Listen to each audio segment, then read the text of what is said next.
Hello, my name is Joseph Christos Thrice. My birth name is Joe Stanley. This is the third part of a video series exposing evil, conspiracy, and corruption. And this is going to be the longest one out of the series because I'll be reading lyrics and kind of going into the specifics that I mentioned before about programming. And this is basically how they program people. Whether that be through a signal in your head, through television and movies, as I said, and music, and also how this intended language and this subconscious language is basically communicating a message. And this is kind of going into that, which is also why I will be reading lyrics. Basically, as I've said before, this is kind of all set up by the elite, the ruling class, these secret societies that go back to ancient times, and same with the ruling class, and how there's a silenced majority, and how a lot of us, if not all of us, have to participate in rituals or these psychological operations. Many of us obviously do not want to be a part of it, and once we become part of whatever this is, really, anything from like a hive mind to insiders or those in the know, those controlled by the powers that be. It's basically that. And so my hope, which I'll get into what I mean by this first term, but my goal is to set the dead, the imprisoned, and the enslaved free. And with this video, as many have said, with faith and love and light, seeing is believing, and that is what my goal is with this video and the whole video series, basically. And there are many who are carrying a weight, a curse, and a burden on their shoulders due to these oaths that they took. And I've been isolated, so once again, I speculate on a lot of this. I'm not infallible, but I'm not looking to manipulate.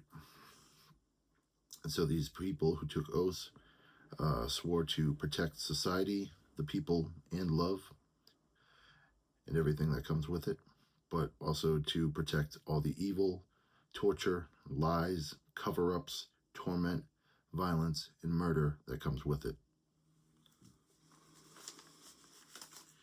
And some of this will be repeated information, but I would suggest you look at the other videos in this series, because all the information is important, and it really outlines as much as the aspects that are going on.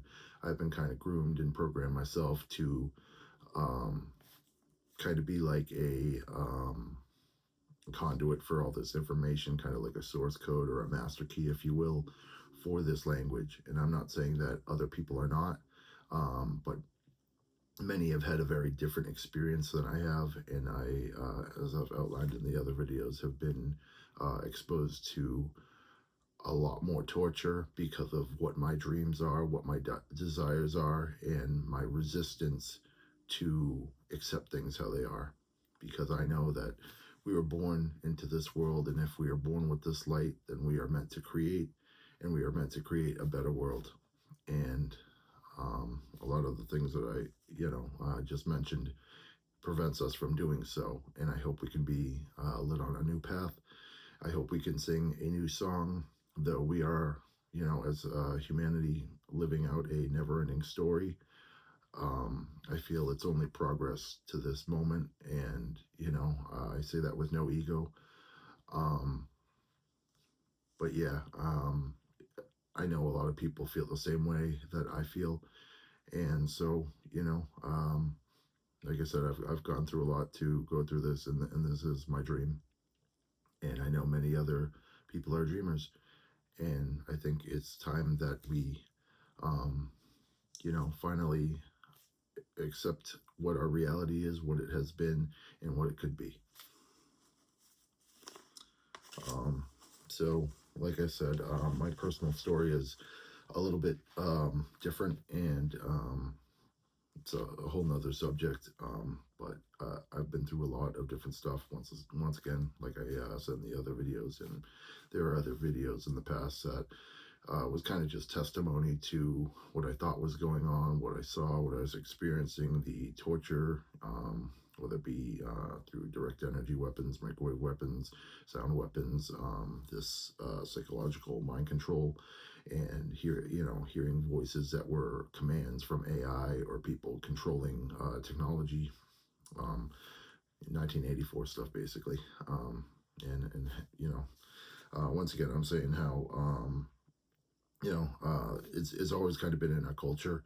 And like I said, these secret societies were in it since the beginning. So it's like, even if you go back to books through past 100 years, I mean, they're still talking about the same concepts because they're sharing and connecting the same collective consciousness, and connecting the past and the present and the future, kind of being a bridge for anyone who is finding out this knowledge. And as far as like the hive mind and telepathy stuff, I can only say what I know and what I've experienced and what I think about what's going on. So basically, I outlined this in another video, and I'm gonna just kind of be going over stuff. And when I go over these terms, I'm just kind of gonna be bringing them up, like I said, just kind of as a source or a master key. But basically, I'm just going to be going through this stuff, and then I'll be talking about certain techniques that are used in television, and then going over lyrics. I'm trying to explain how these master keys, these subconscious code, kind of like the modern Twilight language, really highlighting the duality of our language, how it's used as a weapon. And so with that, I'll just kind of get started and go through it like that. So as I said in previous videos, Hollywood, since its inception, was kind of used to deliver these messages. And once again, it's always been in our culture, so it's part of the tradition. And like I said, in the other videos, how I always say, I have a lot of doom and gloom that's involved based on my personal experience, and there is a lot of doom and gloom, and it's being hidden. And when we do good things in this world, whether it's politics or in our culture, donations, charities, that kind of thing, they're often a band-aid for what's really going on. And once again, people accept the reality they are given, and no one really sways away from that, which I hope I can help change, and I hope other people can change. I know, I'm not alone, in trying to change the way things are. But this is hopefully a giant step or giant leap forward. So Hollywood is basically, it has occult connotations, it has spiritual connotations, religious connotations. As I mentioned earlier, the tree of life is kind of center in all of these ancient cultures, and obviously a lot of people say Kabbalah, but it's in all these cultures. So we have the tree of life. We're talking about Hollywood, so it can be Hollywood or Holywood, and it can be a holy or sacred wood. It's comes from the holly tree. There will be many people who kind of try and hide the truth and say Hollywood is about the name or origin came from other things. But once again, I'm trying to help people not be manipulated by certain things, and hopefully get back to self-evident truths that we deny to ourselves, once again, because we accept things. But so in Druidic lore, the holly tree can be kind of a magic wand, and it helps casting spells. You can look up what casting is and all that kind of stuff. We have podcasting, telecast, all that kind of stuff now. So once again, it stems from that same cultural foundation. And so Hollywood also, I'm just listing a few, but you can look into and research, other ones. But it's also involved with a lot of pagan traditions. And in some of these traditions, once again, the holly tree. The holly tree is green with red berries, and it will give protection, immortality, and it can ward off evil. And as we know, red and green are the major colors in Christmas, which also tie into my story and what others have been involved with and what others experience just in a different way. Because, like I said, their dreams, their desires, how they've been routed throughout the matrix are very different, you know. So they didn't have to go through all these evil things or know all these evil things. Though, you know, once you are getting through this, you know, you understand language and culture in a different way, and you're always picking up knowledge, so you're always learning, just as I am. But once again, this goes with a, you know, the Christmas and the green and red obviously has cultural ties to Jesus Christ as well, obviously with Christmas, you know. And I've been part of this Jesus Christ ritual and a scapegoat ritual. And this goes back to, you know, human sacrifices that were around since ancient times. There was a book I know called The Lottery, and basically in this, someone is just kind of chosen at random. Then they are tied up, and the whole town or village would stone them with rocks. And then they say that saying, you know, who the individual who casts the first stone, etc. So we've kind of been, you know, we say like as far as like human sacrifices, it only goes, you know, the only one that comes to my mind right away is like the Mayans. And so, you know, they say like cut off their head and then the head rolls down the pyramid or whatever. But, you know, every culture, every society sadly was doing this. And that's why I'm saying, you know, we want to think these are archaic things or they are, you know, from medieval times, and all this stuff has been going on up till now. And as I've said in the other videos, it's way worse now, and the torture is way worse, and these death rituals are way worse. And you know, I can't even describe, you know, being tortured mind, body, and soul, as everybody has, like I said, who's been through this. But with mine, it's awful, you know, just the most horrific, inhumane acts in all of humanity. And that's saying something. And so, once again, I will talk about the fact that, you know, 100,000 people commit suicide and homicide every year. We have the mass shootings here in the U.S., which we, alongside Russia, are pretty much the only ones who have this serious issue of mass shootings, because this is what we do with our rituals in America. And as we know, America is the world police, and it all kind of comes along with that. Not that there aren't other superpowers in the world, obviously, and other connections, and everybody is connected and united. Like I said, it's a world order. But here in America, it's definitely kind of a vile, violent kind of thing. You know what I mean?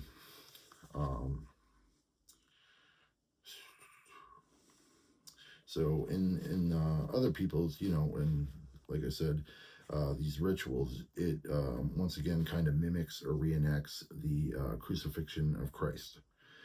And so basically, this would be a second coming. In my story, I'm looking to be the second coming, and I'm not saying that, you know, like the second coming, but I want to let a flood of information out, a flood of light, and a flood of love. And that's what I mean for my second coming. I want it, you know, like I said, I have a big dream, and it's to really change the world. You know, there are lots of leaders, you know, but that seemed to kind of stop. I mean, we had, you know, just the more recent ones, at least in America and our culture, were John Lennon and Martin Luther King, JFK. And I do firmly believe, definitely with the information I know, that JFK was killed, you know, for a reason. And, you know, you can get into that whole story. But of course, Martin Luther King, he was a peace leader. He got killed. Malcolm X as well. He was, you know, a little bit more of the duality side of things. But it just goes to, you know, if you go into the CIA or anything like that, or any of these government agencies that are doing this kind of thing, they have been deeply involved with mind control, or deeply involved with psychological operations or covert operations. I know that they were connected to a lot of the leaders within the first wave of the feminist movement. And once again, you can go look into that. I don't remember who, so I'm not going to say their name. But yeah, so with that, um, You have a second coming, and you are reborn into this world. And basically, you also have the term homecoming. So that's where the term homecoming, in my opinion, comes from. So it's coming back home and seeing what humanity really has to offer and all that kind of stuff.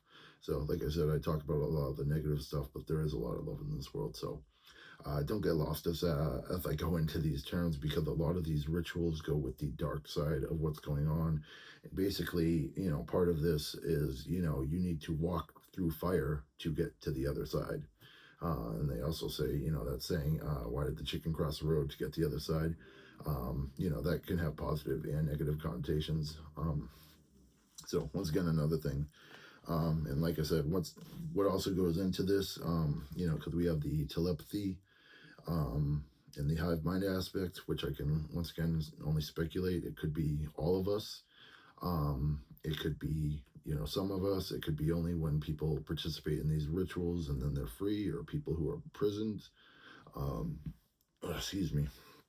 But basically, within this language, it gets really schizophrenic, or that's how it comes across, and then you understand more. But still, everyone can't really let go of this evil that's connected to the language, and knowing that the language is used as a weapon, and people are always taking back words or changing the meaning of words, which I'm going to get a little bit into.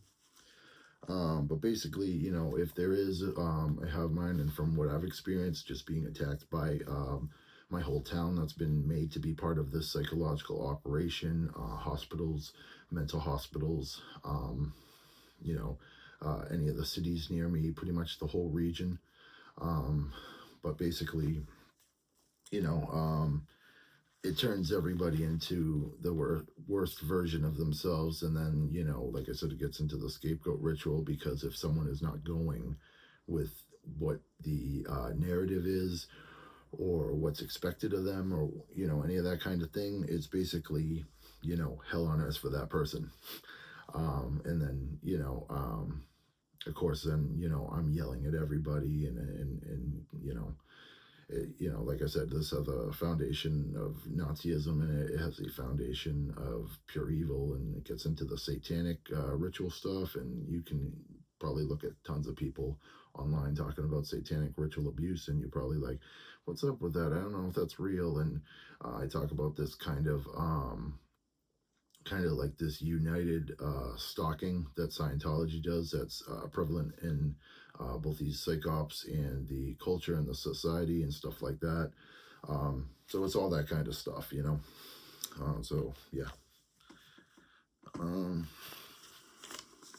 so as far as just to give like a little basis for a little more of the language and how it works. Um, there is something called polysemic language or communications.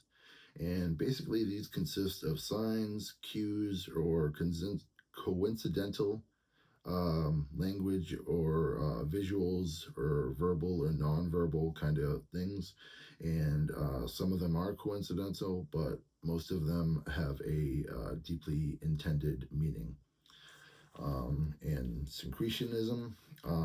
Once again, I've said this in the other videos. I can say it better now because I'm not being tortured as much.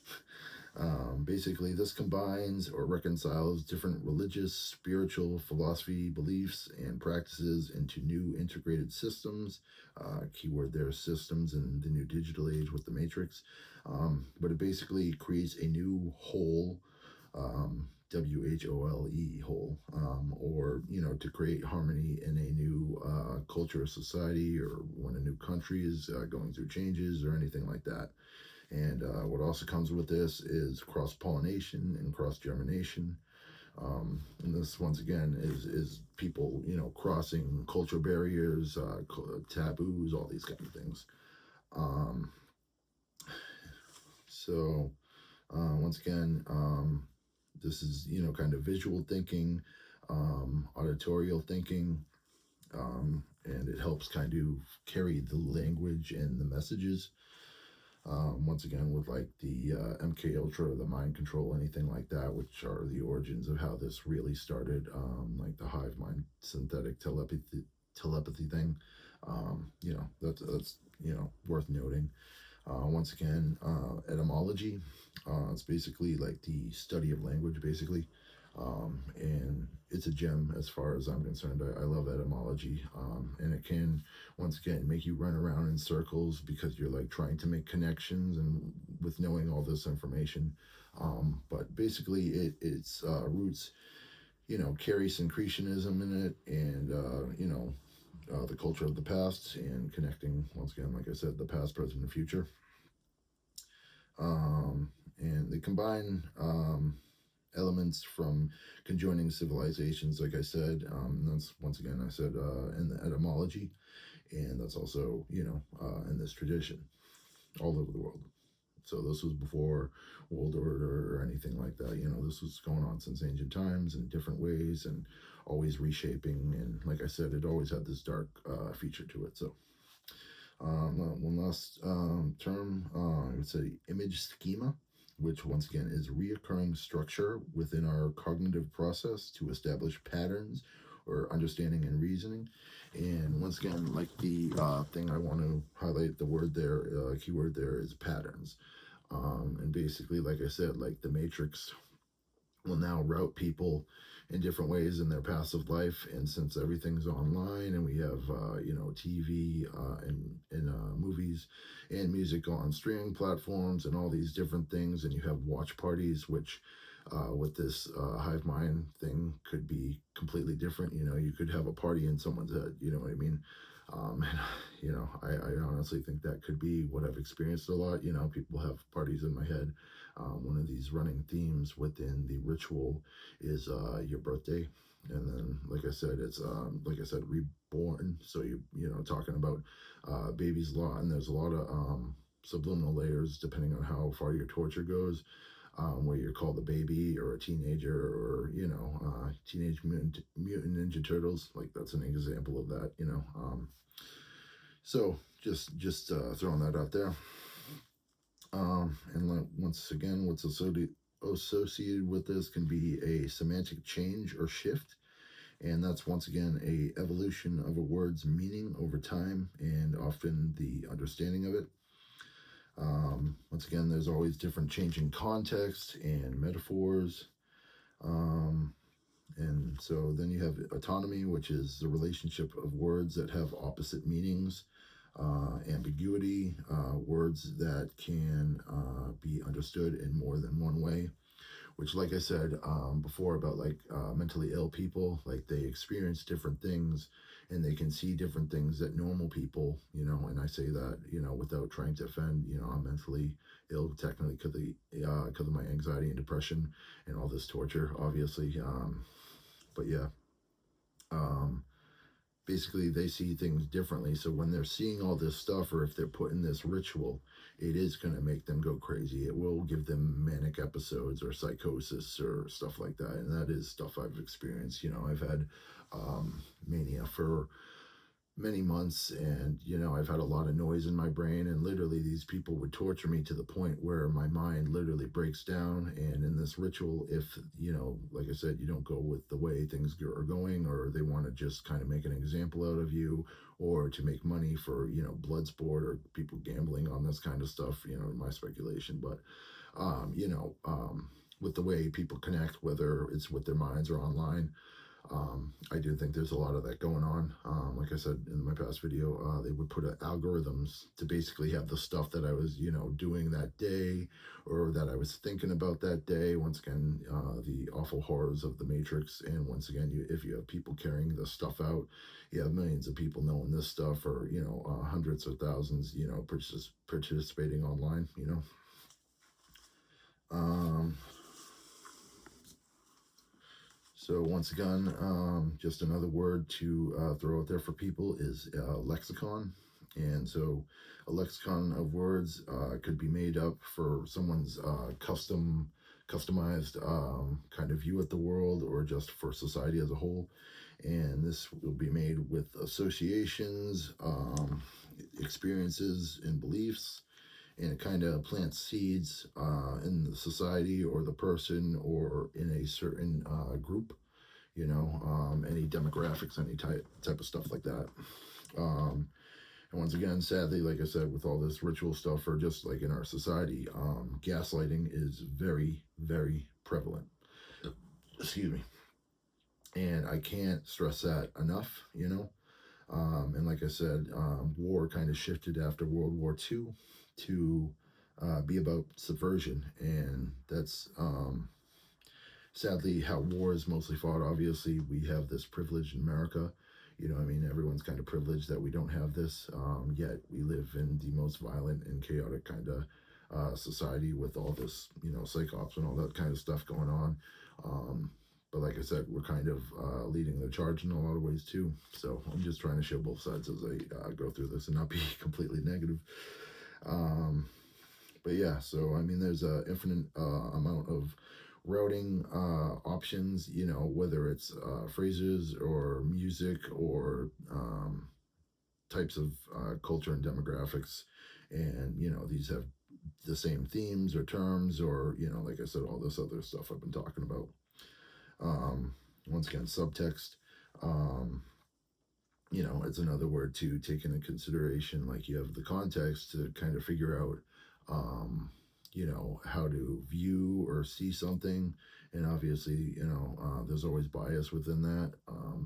But so then there's subtext. So it's stuff that you can, you know, see in a different way. And so like when you watch like a movie and it inspires you, you know, you're going to have your own comments in your head or, you know, conversations.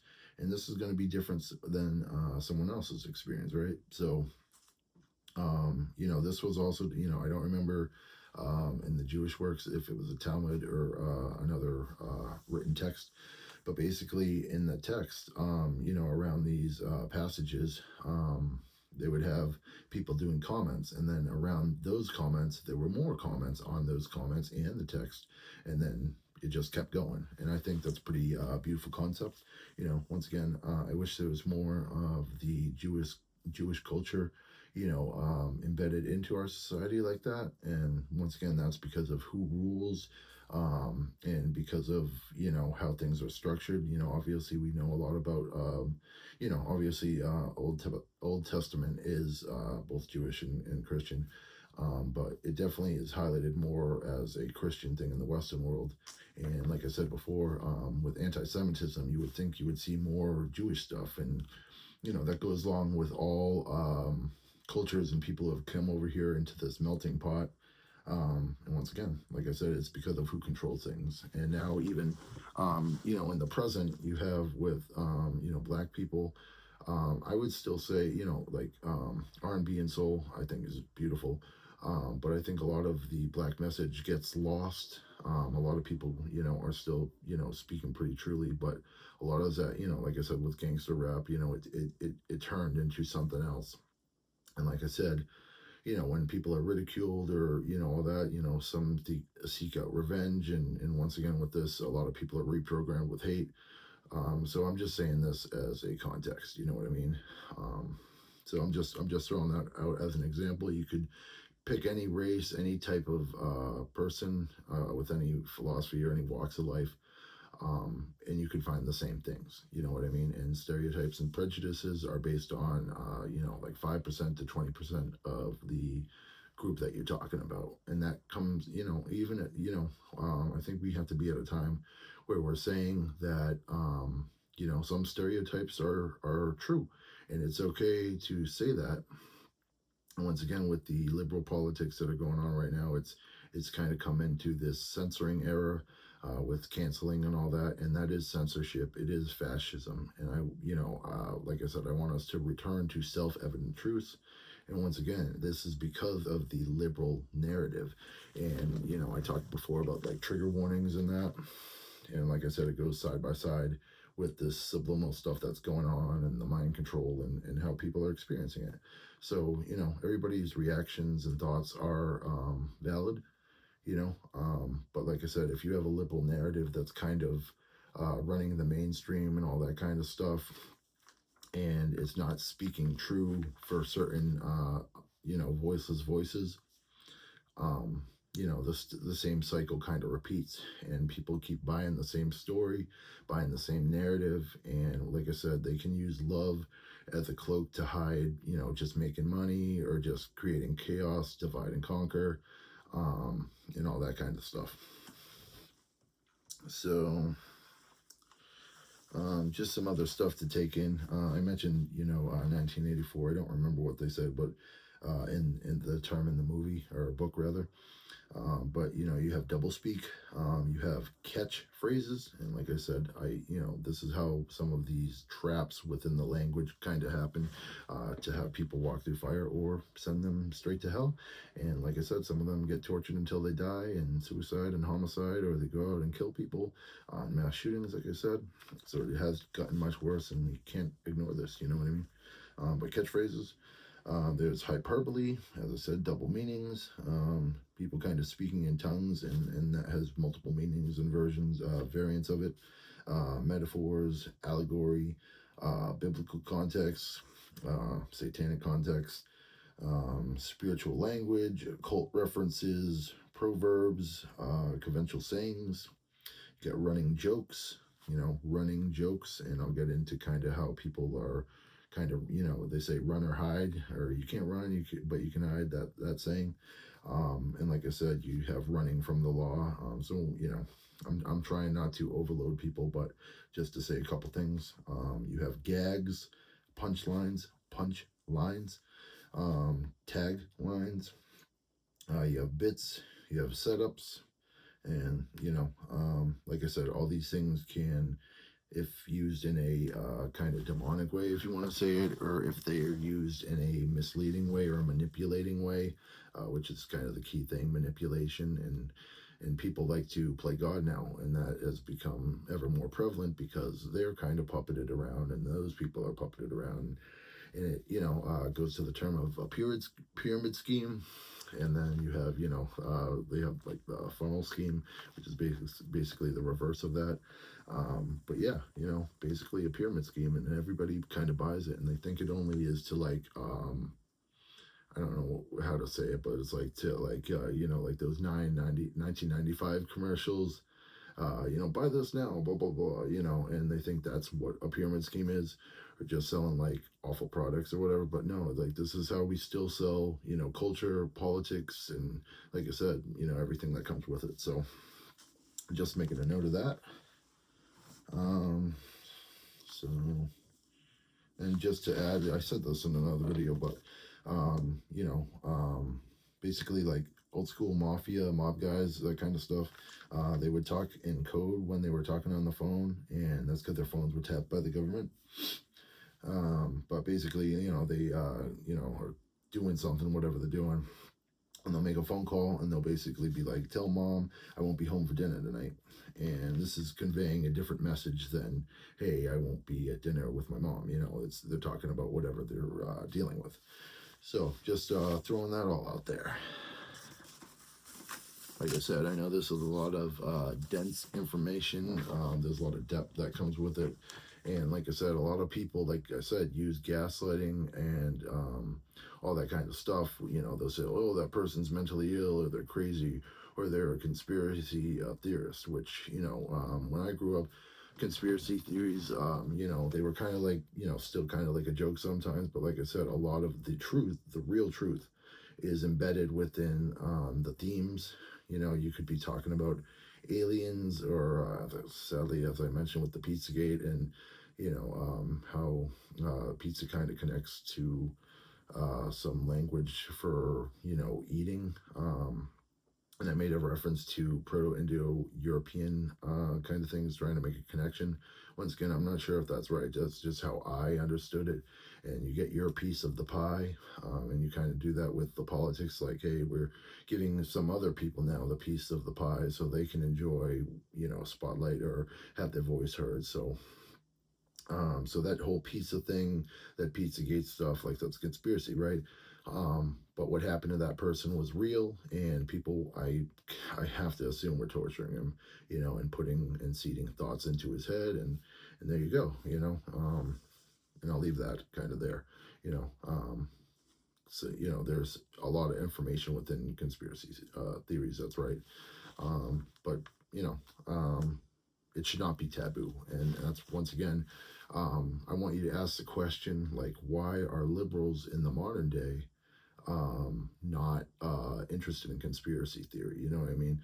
But basically, you know, um, you know, what comes with that is, this matrix routed people to the right, and then you have all these radical people, and then the right also have guns, and so it kind of coalesces with that. Um, so once again, like, if you're a liberal, I grew up as liberal, and I grew up with the mainstream, and most people do. That's how it works. But just like I said, like, I saw what was going on in the right, just a little bit, and sadly, it was in between 2012, 2016, like that kind of stuff. So it's like all the worst stuff, right? Um, but basically, um, yeah. So leave it there. So once again, I just want to state, seeing is believing, but this stuff is organized beyond recognition.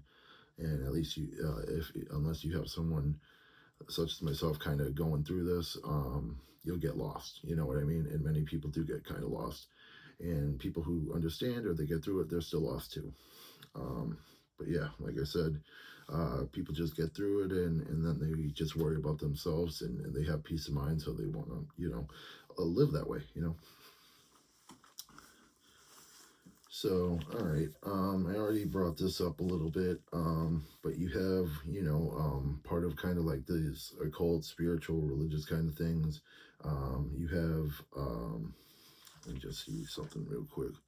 Okay, so basically you have like the family, you know, they have all in the family or welcome to the family, that kind of stuff. And basically what could be aside with that would be the mother and the father and the two sides. And as I said, matrix is, you look up the origins, it is from mother. And you look father, it has the patriarchs, and then you have monarchs and matriarchs, all that kind of stuff. But these two sides, as they always have been, keep the secret together. They are united despite the fact that they're killing and violence and all that stuff, which is kind of backwards, kind of hypocritical, or very hypocritical. But yeah, backwards. But that's, how it is, how it's been. But yeah, when people get married, at least in a lot of people in Western or in America, they put a ring on their finger, right? And this can be a reference to a lot of things, but I'll just go out there and say, like, Plato had something about the ring and stuff like that. You can look into. Um, but basically, also there you have the Lord of the Rings. It's the same concept, right? If you have this ring, you can control everything and all that. And that goes into, like I said, side by side with this ringing in the ears. And, you know, you get ringing in the ears, right? But it's also kind of like, a subconscious layer to it that has the ring, because you're hearing all this stuff with telepathy and all that, or you're taking in all this information, and it's a ring, ring of fire. That's another thing, which I'll get into a little bit more. But basically, there's a ring of fire that's protecting all these insiders or all these people who are protectors or guardians, or maybe angels and demons, and more a lot on the demon side, and people who just are chaos agents or looking to harm people because they live in this world and know that they can't change anything, or at least that's what they believe, or they're not willing to do what it takes to right stuff, so right the wrongs. So they live in this kind of hellish landscape that we know that's hidden, and have to deal with this fake artificial mainstream, like I said. But yeah. So, like I said, once again, just adding some more things to that. Basically, I don't know, like I said, how this telepathy goes into like a hive mind. Does the hive mind exist? Does it only exist for these rituals? Are we all in this telepathy kind of thing now? And either everyone is a part of it, or they're kind of a part of it, or they're outsiders, that kind of thing. But yeah, so it's been happening for a long time, or it's been happening since the 80s, or since more recent, and like I said, just gaining more traction, more people over more generations as they get these culture and traditions and what comes with that, you know. And so once again, you go into telepathy, and what is also a similar word within those foundations, telephone, right? So they also say, you know, on the telephone, hey, give me a ring, you know what I mean? So you get that same ring connotation, and you have more depth and understanding to what this ring is and all that kind of stuff. And like I said, like you could be married to this noise that you weren't aware of, and that could be hearing all people's thoughts, or just how much, you know, noise, like kind of noise pollution, kind of like a metaphor for all these people saying all these different things, and all this anger, and all this misdirected hostility. And some other more darker things is obviously these sex rings, trafficking rings, drug trafficking rings, and that kind of will get me into this next part, kind of about, you know, sex and the sex industry. And you know, basically, it's a place where people are preyed upon. And you know, I can't speak to females or any other people's experiences, or how it is for them by their perspective. But for males, once again, this is kind of part of the schizophrenic kind of part of how they tortured me. But you look at the word masturbate, and you can look up words like dildo and various sex stuff, and there's crazy origins to a lot of these words. But you break up masturbate, and it's master bait, right? And you talk about bait, people are fishing, and that's how a lot of this psych op kind of stuff goes, you know. And just to tag on a little bit, you know, you have catfishing in modern day, but a lot of people, you know, and it goes back to old traditions about learning how to fish and stuff that goes with that. A lot of people are fishermen, and with the espionage kind of stuff always being prevalent, people are always fishing for information. So sadly, there's this term sex kittens, which I just saw, you know, sometime within my life, you know, as this was going on. But basically, this is kind of, you know, um, sorry, I'm getting lost a little bit. Basically, these people who are in the porn industry, or more modern, they're doing like the cam model stuff, or we had this kind of wave of all these females kind of taking, and this still goes on, taking like risque pictures or sexual pictures and like lingerie or all that kind of stuff. And while it may be only like 5-10% of the population, this definitely has a profound effect on people. And like I said, I don't know why these cultural things happen, but I would say it's in a reaction to whatever they experience or something like that. I mean, you have these female movements, or people who are all behind it, like free the nipple, and you wonder why all this is going on. And there is definitely a dark side to this, and you don't know. Like I said, it's organized beyond recognition, so you can't tell that the people who led these movements, and like I said, in my view, feminists, the first wave, it made a lot of sense, but as time went on, it made less and less sense. And in the 80s, I know there was a lot of division. So I don't know too much about that, but that's kind of when all this kind of stuff started getting crazy. And you look at some of the music and culture that was coming out. You had Madonna, like a virgin. So basically, kind of stuff like that. And it's like, now we have the sex positivity, kink positivity, and it's like some of the stuff is deeply toxic. Um, it's deeply harmful to our society. But the powers that be and the ruling class, like I said, they have always used sex as a power thing, and as a lot of women will deny, but is a self-evident truth. Women have used sex as a power, and it is a power they have, but many of them don't use it in a very good way. Whether that be for money or to get what they want, or the art of seduction and all that kind of stuff. Once getting into the darker things. Um, So basically, you've heard the term sex sells, and like I said, that's a psychological thing very much, and as time has gone on, it's been even more the case. Um, but yeah, so once again, moving forward, once you don't see the connection between these things unless you really look into it or you have like laser precision to kind of analyze these things. But they have DTF culture, which is down to fuck. And just 50 years ago, we were calling it making love. We are so far away from that, you know what I mean? And people have always kind of been whatever about infidelity or adultery and kind of now make it a joke. Oh, it's not a big deal. Cheating's not a big deal. And it's like, well, if you're a teenager, I mean, here and there, you can understand. But, overall, these people, by the time they get to, everybody until they get to, before they get to adulthood, they're pretty demoralized, right?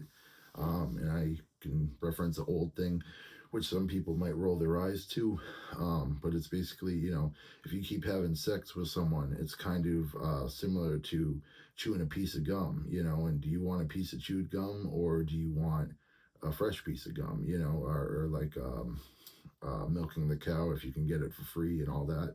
And, I feel like women and men, any type of individual, any person, um, you can get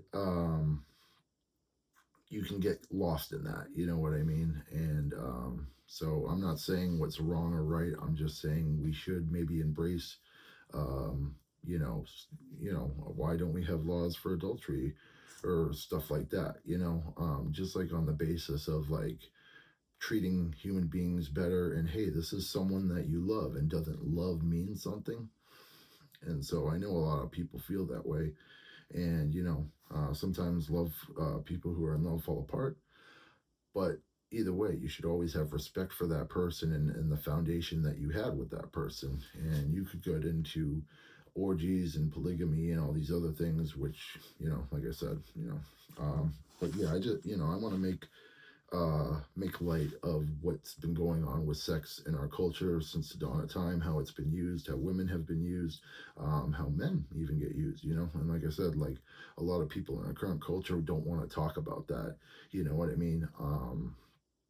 All this body dysmorphia with women, or whatever, it happens with men too. And how like men with small penises, they'll get made fun of, right? And in ancient times, or I don't know when it stopped, but you had eunuchs, and this was, I think, predominantly male, right? So, there are a lot of parts, like I said, with the feminism and stuff. Like, why won't they speak about men's rights?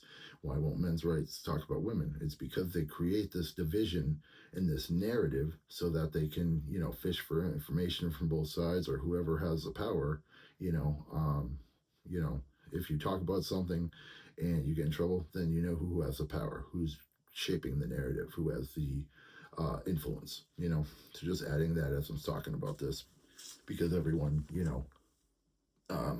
should come together. Excuse me. Um, yeah, like I said, with like infidelity, or sexual thoughts, or flirting. Hey, you're flirting with someone else. With this telepathy stuff, and also some other kind of stuff like that I won't really get into, but it's basically, like I said, like before, how you can heal and regenerate your body now with meditation and the light that you have in your third eye and stuff like that. One of the chakras is your root chakra, which is your genitalia. So what comes with this telepathy, if you can connect with someone on a telepathic level with your root chakra, we'll just call it that now, it has many names, like I said, it creates this new environment, right? And so, with the culture that we already have, it definitely, I would imagine, gets pretty crazy pretty quickly. I don't know, I don't really know how it works. Like I said, I can only speculate on it, but I can talk about my experiences of how that has come across. And like I said, I was kind of like groomed, and I learned this stuff, so I know that it exists. You know what I mean? So just getting into that a little bit, and just kind of ending once again, with how females have been kind of put down, since ancient time. There used to be, just for an example, like Greece, they did have women in power a little bit, and certain ruling roles. And then you get to family values and all that kind of stuff, and then you also get to, as an example, Stepford wives. So basically, the cook and clean and all that kind of stuff. These Stepford Wives was a movie where basically the wife was like a robot. So, like I said, you take into connotation to when these patriarchal structures kind of, ran things a little bit more, had, control, and they still do, obviously, you know, uh, with this telepathic kind of thing going on, it's like maybe they were literally programmed to serve. You know what I mean? So I'll just leave that like that. You know what I mean? Um. So yeah. But basically, so um, just to kind of go into, kind of went into this the other video, but I'll just repeat it in this video a little bit. So basically, you have the two sides of the family, right? But there are other different things. Obviously, the red and blue, Republican and Democrat, that kind of thing. You have fighting like cats and dogs. You have gold and silver, which have occult meanings, but also, other meanings in the culture. You have black and white. This could be also black hat versus white hat. Um, you have black and white versus color, and as you see with the LGBT movement or supporters of that, advocates, any of that kind of stuff.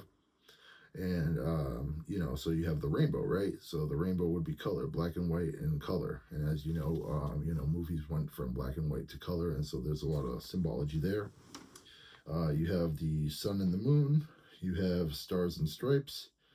You would have empire and the resistance, and I think, obviously there is a resistance always, but the resistance is kind of part of the empire, at this point. And I don't know at what point in time that it became like that, but there were always spies who were pretend, parts of the resistance or whatever, like I said, government agencies now, but even back way before this.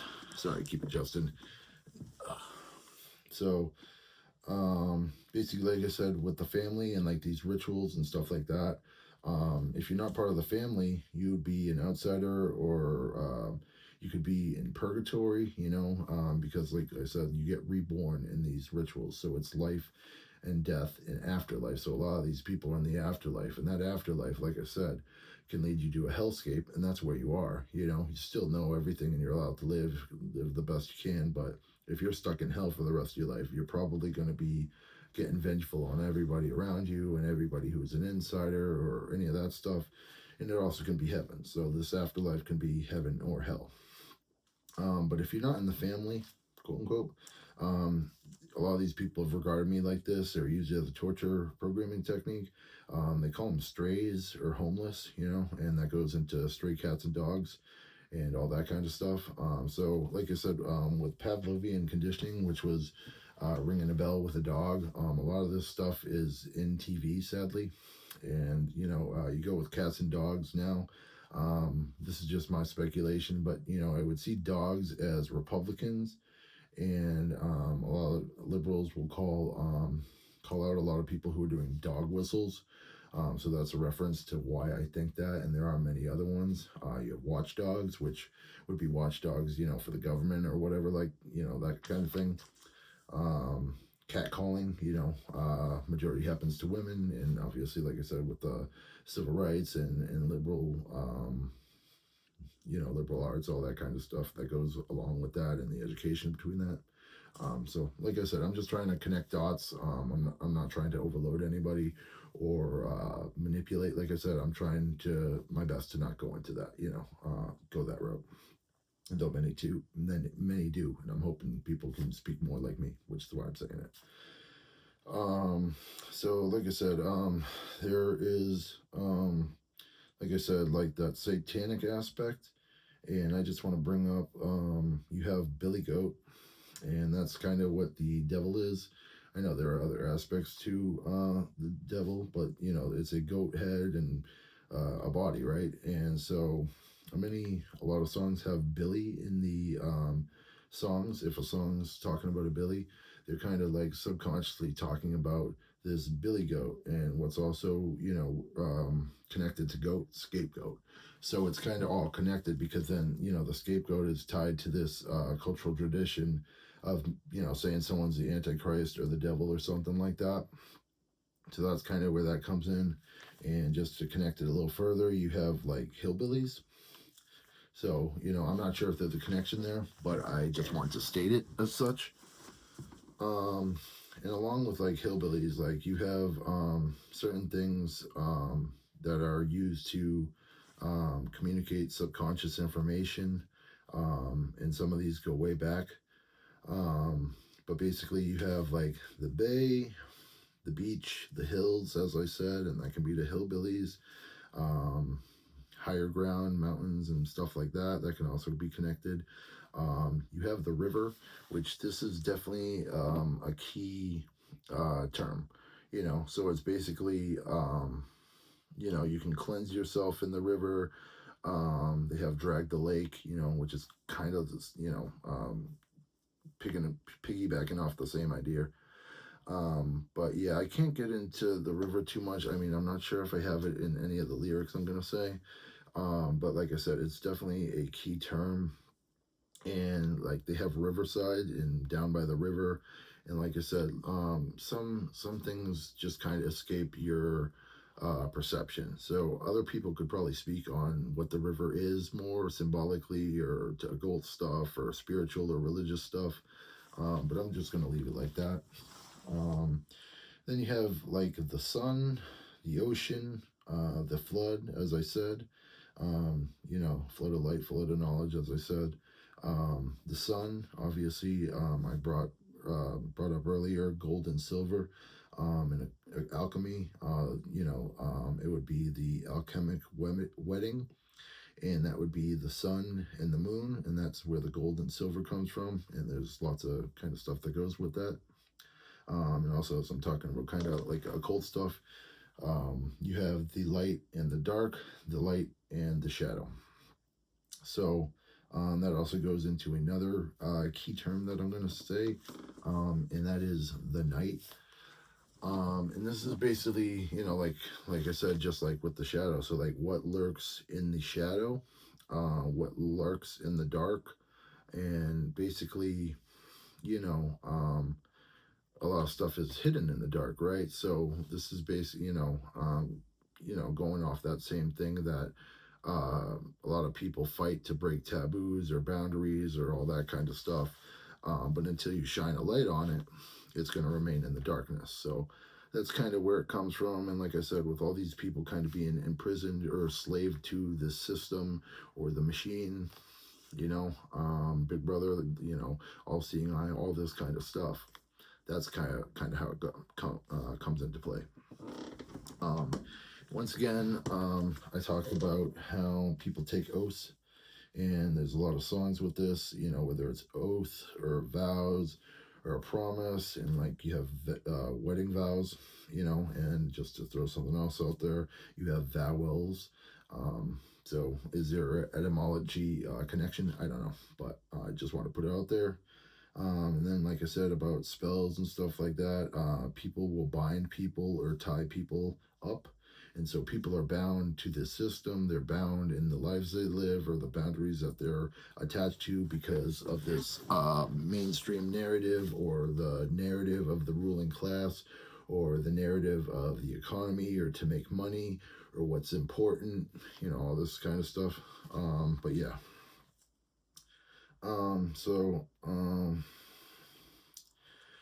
This next concept kind of goes into like the programming, and basically, um, like I said, some of this stuff I'm speculating, some of it's based on my experience, some of it's based on my perspective, but I do feel like there's some truth, and if you look through our culture, that's why I come across. that's how I come across these things. That's why I'm stating them now. Um, but you have people who are deaf, right? And obviously there are deaf people that can't hear. And so, like I said, what comes with this ring and these messages and all this telepathy kind of stuff and the hive mind is you get deaf, right? Because, like I said, they have words, you know, excuse me, excuse me. So you have lots of words that, like I said, they were created with one meaning, and then, like I said, this battle of words, whether they make it with a different meaning or literally the opposite meaning. I mean, we don't think of how like crazy that kind of is. Like, why? Like, almost every word or every catchphrase can be taken as a good thing or a bad thing, and that was my belief as a design. And I think there's a lot of evidence to prove that. So once again, you have people going deaf from this, and like there used to be, I think it was like the '90s, could have been a little earlier. People would be like, "Hey, that's deaf," and that's kind of where that kind of term came from. In a lot of the hip hop culture, you'd be like, "Yeah, that's fresh," or "That's stupid," or whatever, and that would be the opposite. And like I said, that's an example of how we're using the language to do this stuff and reclaim stuff, or take power back in some way, using the language and then bringing that to the culture. And in the '90s, they had Def Jam and Def Comedy Jam. So just putting that out there. Um, but yeah, so there's also a band named the Deftones. I'm a fan. Um, so you wonder, Def Tones, and like I said, this is how people are kind of showing you that you're not alone. You know what I mean? So, and they have a lot of duality in their music, but they also have a lot of beautiful stuff in it. So once again, some of these are more like cues or just kind of like I said, ways to explain what's going on without actually saying it. So like I listened to metal and hardcore growing up, but I'm gonna guess there's a lot of stuff in all types of genres of music. But in some of these ones, they're really heavy on the use of the word tyrant or traitors or cowards or liars. And a lot of this stuff goes into people not being real or not being true, or people being fake, or not taking these vows or these oaths seriously, or hey, people don't take these vows or oaths seriously, and they look at those people like cowards. So from both sides of the spectrum, they'll look at people like as cowards or whatever. And then obviously, what's happening in this country and in the world is tyrannical. There's a lot of evil stuff going on. The government is tyrannical. They are fascists. It's hard to slip, just like art being propaganda, it's kind of hard to slip away and really definitively put that line of what is fascism and what is making rules and what is progress. Like I said, I would say this cancel culture that had happened out, it's still kind of happening, but that's censorship, that's fascism, and we have to put a line and say we don't do that. In the 1980s, they came out with the parentally advisory sticker, which is now kind of not really a thing, I don't think. But that was like fighting against censorship, against music and the lyrics, and that was done by the right wing and the Republicans. And so the fact that it switched to liberals and no one points this out and notices this, and that's why I'm making a note of it. And that's kind of where I kind of start to put this fascism thing, is when we start to censor people or stop people from expressing themselves or speaking or using their freedom, and once again, who dictates what freedom actually is or what human rights or civil rights are? And like I said, that's what these people fight about, what we always fight about, what the politics fight about. So just like I said, please make note of this kind of stuff, because this is how we get back to self-evident truths. And go back to politics, I can't stress enough, people on the right can learn from the left, people on the left can learn from the right. And like I said before a little bit, the rights culture, or like the God and country, or just like the more patriotic side, it plays an important role. And it's also how this country was founded a lot, and a lot of the public figures. You know, a lot of people want to paint them just as like, oh, you know, they're a slave owner or whatever.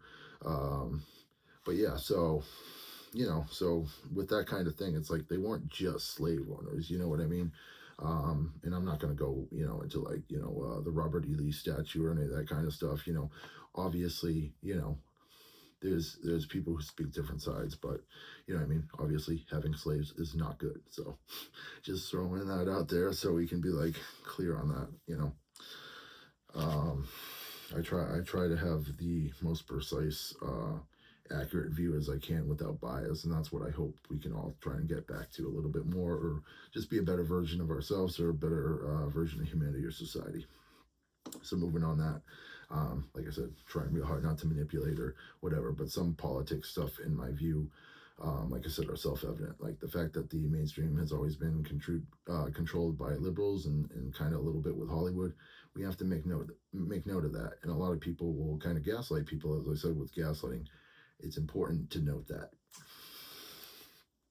These next terms are, as many of people said in the past, it's not like I'm not repeating some information that people haven't said, but Alice in Wonderland and Wizard of Oz were really used as MK Ultra, you know, kind of things for programming, and they learned a lot of information about them, how they became that way, and how like people were like, oh yeah, this is what we're going to use for a standard to look into people's psyche a little bit.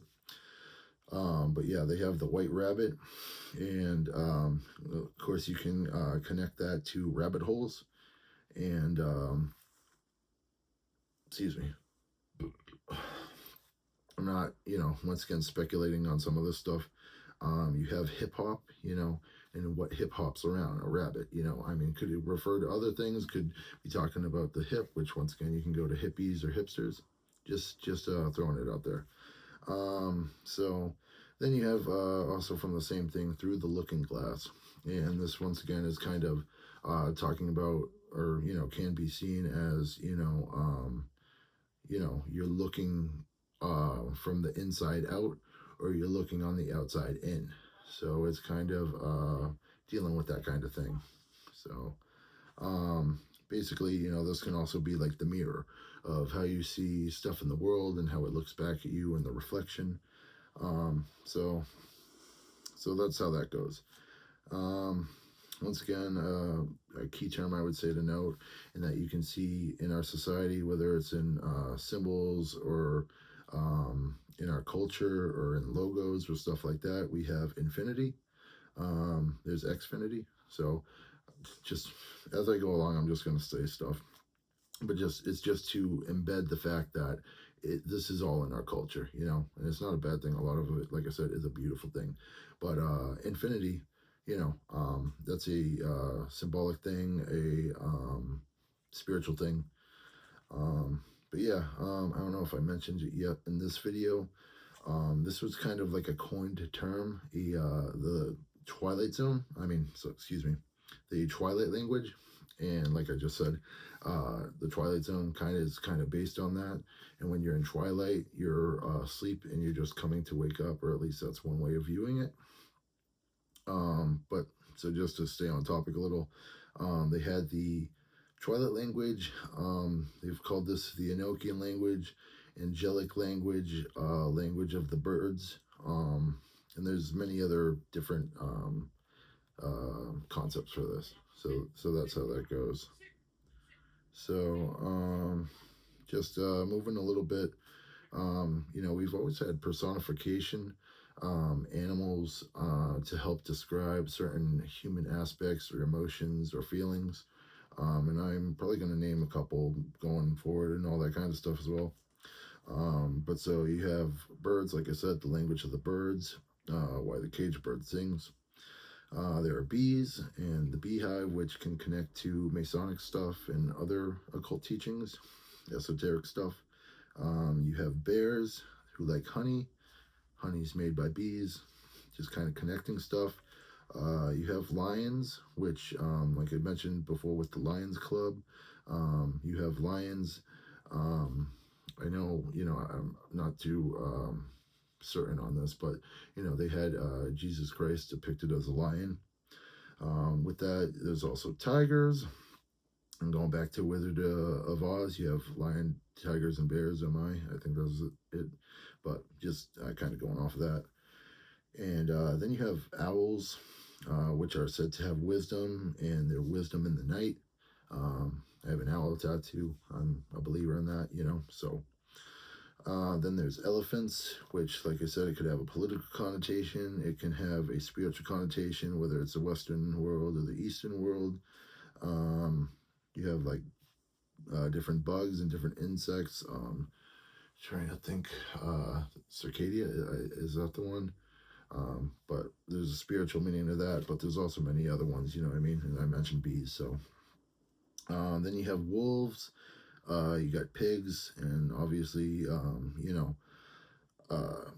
there's different connotations to that, but I'm just saying when you see these, they're just, more things about, personification and trying to use language to, um, make people feel it on a deeper level and have the intended perspective that someone's trying to see. And if they're misunderstood, they can help, do that with personification.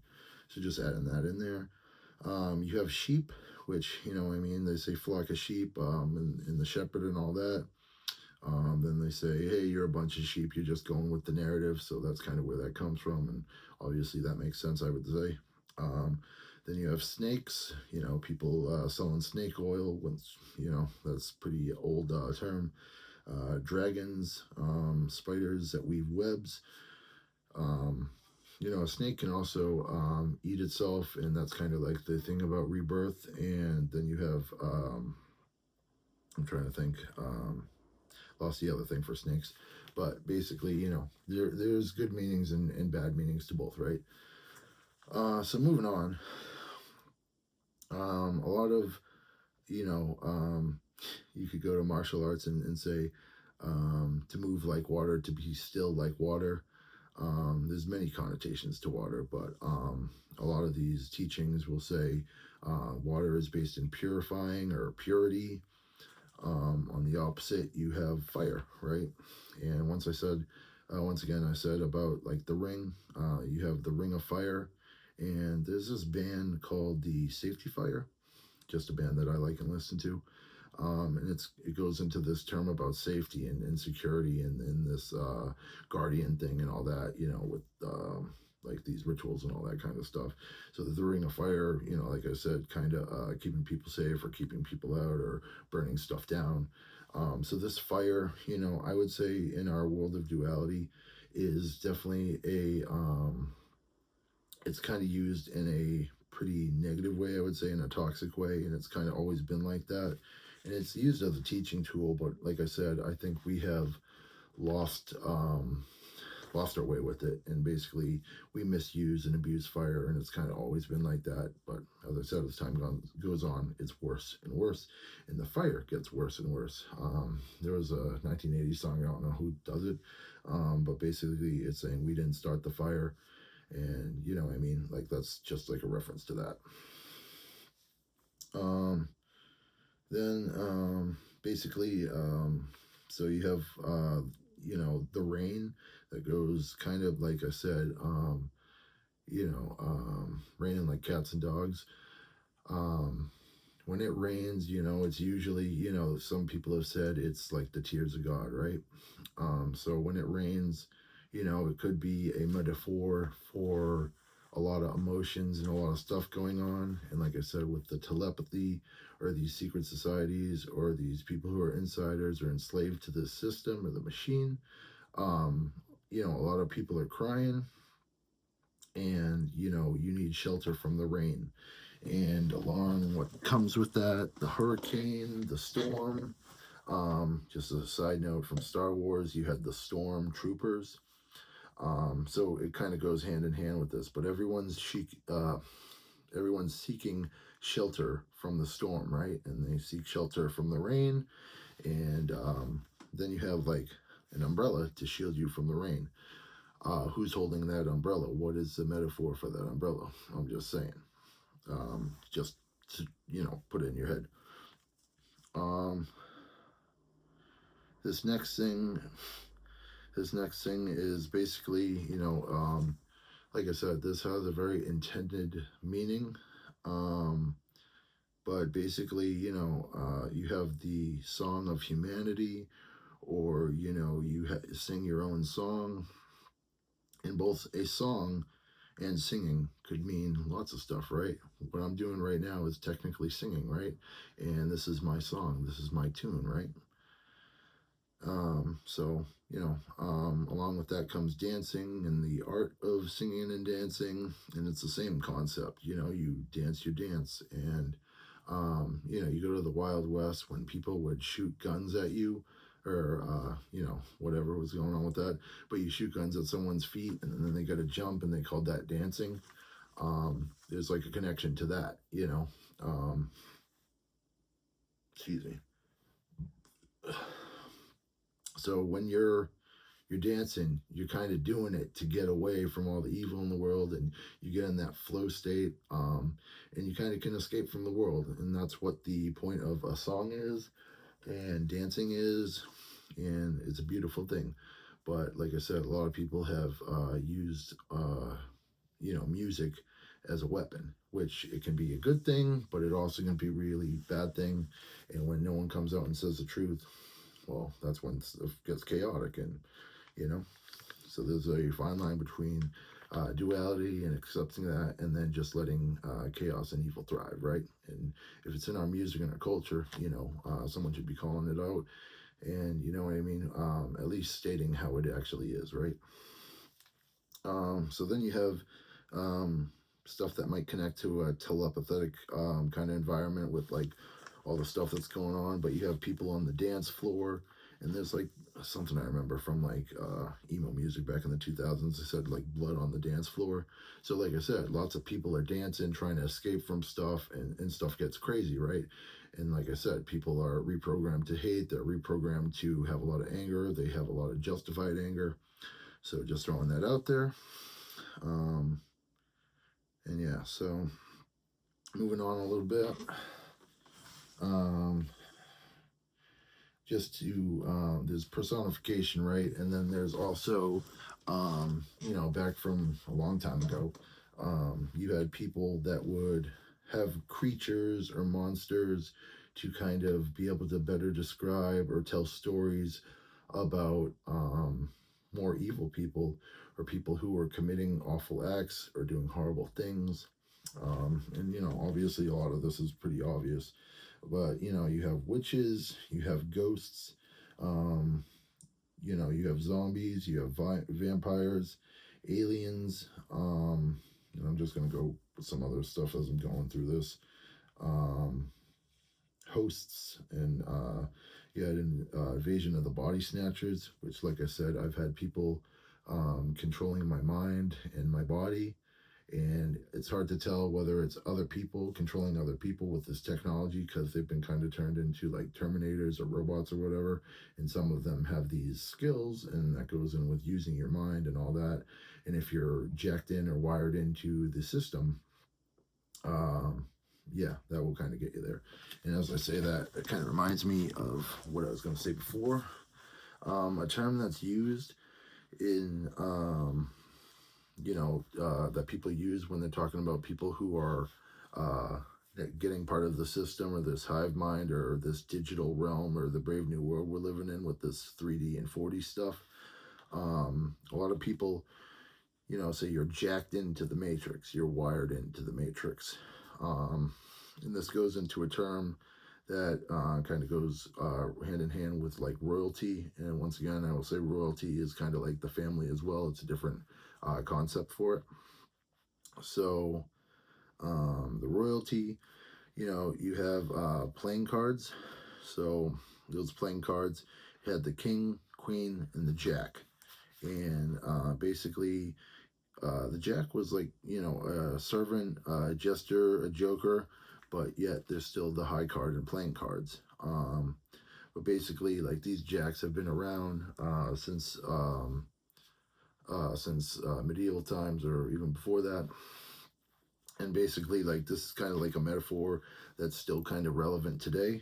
And I'm just kind of go over, just, just to show, once again, it's like I'm not trying to make anyone go crazy, or highlight the schizophrenic foundation of language in a harmful way, but you have to shine a light on it. So sorry to the people that this kind of stuff offends, but so you have Jack, like you have Jacked In, like I said. There's Jack the Ripper. There's New Jack, NU dash Jack. Um, you have Jack in the Box, and in the box can be a reference to, like I said, I'll get into a little bit, but how you're dead, and when you are reborn and all that, and some people will say they're still dead or the undead, like I said. So it kind of, it could be Jack in the Box. They could be in a casket, or in the box. Yeah, that's as much as I'll go into that. But there are other concepts with it. Jack the Giant Killer, Jackass, Jack Frost, Jaywalker, which Jack is a J in cards, so you kind of go with that same kind of concept. And so sometimes people will hide themselves, like if you're serving the government or these orders, if you want to call it that, there'll be a Jack because they're a servant, right? So you're a J, and that's where the Jaywalker comes in. And this could be connecting to the whole crossing the street thing. And as I'm talking about, like the crucifixion and being reborn and how that can come up in culture, I'm not saying that's where the crosswalks came from, but you know what I mean? You got a crosswalk and a jaywalker, and they're not using the crosswalk. So just, trying to not get schizophrenic as possible, you know what I mean? So moving on, Jack and Jill. Once again, Jack of all trades, master of none. Um, the home that Jack built. You have Jack-o'-lantern, which in my torture, it was kind of like, like I said, the third eye is your light, right? And you use that third eye to guide you, but some people will have a negative connotation to this jack-o'-lantern, and they kind of use them because they're jacked into the system. And like I said, they play around with people, and these people end up being tortured, like myself, tortured, killed, commit suicide, commit homicide. So there's definitely a lot of stuff going on with this jack-o'-lantern stuff. But yeah, just throwing it out there. And so yeah, like if you look in Hollywood, once again, lots and lots of movies are they have a lead that's Jack or it's John. And that can be biblical, or it can be, like I said, to this Jack thing, and it's basically telling the story of someone who is part of all of this, kind of order and secret societies and governments and all that. And once again, you have, with John, you have John Doe, which is a dead person with no name, John the Revelator, and then there's obviously other biblical references. So I'm just saying, like, that's why there's a lot of Johns in movies, and a lot of, you have John's a client of a prostitute. Just to add another one. So between John and Jack, that's why they're in a lot of stories, they're in a lot of books, they're in a lot of movies. Like I said, just speculating on some of it, but some of it is pretty obvious. So like just going back onto the Dead, I'm going to get into it a little more with the lyrics. But you have the band, the Grateful Dead. And so why were they grateful and they're dead? Well, because they have this newfound knowledge and newfound breath of life inside of them. So I'll get into that a little bit more, but just wanted to get that down. And a lot of people, like I said, I listen to metal and stuff like that, but this is in our culture a lot. They have the harvesting, which, like I said before, and I think in my last video, was about cultivation, and then you have culture, and then cults. So it kind of ties into that stuff, and farming information and planting seeds, like I said, in the culture. And then, like just as a random side note, you have Children of the Corn, and that if you look into that movie, that's, has its connotations of of their own, which shows like how the children of the corn of this harvest, you know, they're kind of possessed and they have this, thing going on where it can make them act all sorts of kind of negative ways, or, so I don't really remember that movie. Um, and then, ways to, like I said, like people turn this torture and this ritual thing into kind of its own business, sad to say. And like I said, from what I've experienced and what I know, this is connected to, the serialization of all products. Um, excuse me, the digital, the digital and technological world, and that ties into the Matrix. There's tons of money in that, and so if you're torturing people with mind control and all this stuff that is interacting with programs on TV, radio, and movies and music, I don't know how far any of it, goes past other stuff. Obviously, there's a lot of stuff that goes in with espionage as well, and like, what was I gonna say? But basically, like, information and data are worth a lot of money, and people's thoughts and their thought process, and how we get people to be steered a different way, mentioning psychic driving. And once again, this is like a thing that people do. And as I'm saying, this is a band named 21 Pilots, and as we know, 21, a Jack reference I missed, 21 is also called blackjack, right? um, and that could be blacking a jack, and that can have many connotations I'm not going to go into. But the 21 pilot things, you have a pilot of somebody who's jacked into the system, right? Only speculation, but I feel it's worth mentioning because so many people are paid to psychically drive people and psychically drive their bodies and do this IT stuff.